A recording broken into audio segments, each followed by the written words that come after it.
Shirika la habari la Al Jazeera na pia majarida tofauti yameweza kurasimisha kuhusu ujumbe ama paper deliverance ambayo imeweza kufanywa na kiongozi lakini rais wa Urusi kwenda kwa Donald Trump.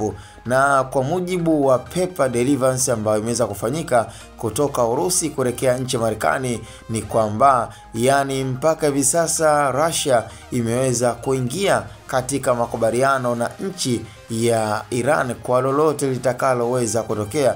Hivyo ikiwa inamaanisha kwamba kwa sasa hivi sapoti kubwa itakayoweza kutoka, kama vile ambavyo tunaona nchi ya Israel imekuwa ikipata sapoti ya wazi kutoka katika nchi ya Marekani, basi sasa hivi pia Iran atakuwa yuko sambamba na mwamba kutokea Urusi, Vladimir Putin.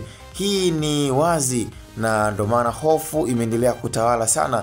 Hata katika mitandao ya kijamii watu wengi wamekuwa wakianza kuifananisha na ile vita kuu ya dunia ambayo inaweza ikajitokeza muda wote na saa yote, na kila mmoja ameendelea kuomba kwamba haya mambo yanayoendelea baina ya nchi ya Iran na nchi ya Israel yaweze kufa, kwa sababu tayari Urusi ameshaungana na Iran, alafu pia Marekani ameshaungana na Israel. Sasa kuhusu pia wengine kama China na Korea na wao wakapata nafasi ya kuungana na nchi ambayo watakuwa wameiona ni sahihi, alafu mwisho siku mtanange ukaanza, manake madhara yatakayoweza kujitokeza hapo ni madhara makubwa katika mataifa mbalimbali na mabara mbalimbali, ikiwa pia hata bara la Afrika kujikuta linazurika.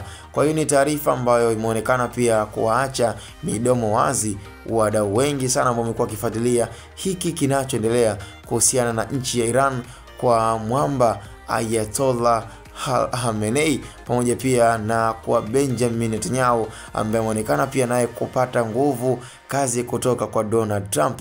Na huko sasa pia ile paper deliverance ambayo imeweza kutoka nchi ya Urusi kuelekea katika nchi ya Marekani imekuwa ni kama ujumbe kwa Trump, ili mradi pia na yeye aweze kutambua na aelewe nini kitakachoweza kutokea. Kwa hiyo kama kutakuwa na shambulio lolote ambalo litakuwa limeweza kuvuka mipaka, basi itambulike kwamba Urusi anaweza na yeye akafanya shambulio kwa nchi ya Marekani. Nikufahamisha pia kwa baadhi pia ya wanaeneo na viongozi kutokea Yemen walikuwa wameshaweka msimamo kwamba endapo wakaona katika bahari kuna meli zozote za nchi ya Marekani, basi watakuwa na mpango kazi wa kuweza kuzifyatua na kuzifanyia shambulio, kwa sababu kinachoendelea kwa hivi sasa ni kwamba wao Yemen wako upande wa Iran. Kwa hiyo tayari limeshakuwa ni tatizo lingine kwa nchi ya Israel pamoja na nchi ya Marekani. Cha msingi tukutane kwenye idara